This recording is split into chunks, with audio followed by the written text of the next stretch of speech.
നേരം കാര്യം തെറ്റിയിട്ട് ഒരെണ്ണം ഞാനൊന്നും ഇവിടെ എടുത്തെത്തി.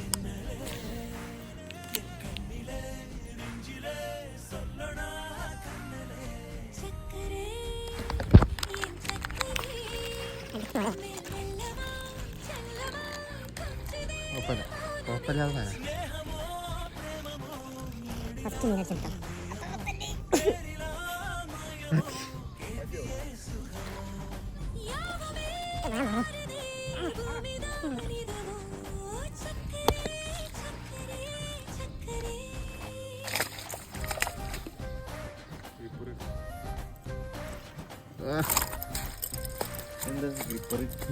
ശരിക്കും അതിന്റെ സൈഡ് അല്ല സൈഡ് അങ്ങനല്ല ഇട അതിന്റെ 2 ചാല് ചെയ്ത് തൊള്ളയുടെ അടിയിൽ ആ ചാല് കത്തും. അടിപൊളി സാധനം കിട്ടുന്നുണ്ട് കേട്ടോ. ഇപ്പം കാണിച്ചാൽ കഴിയാം.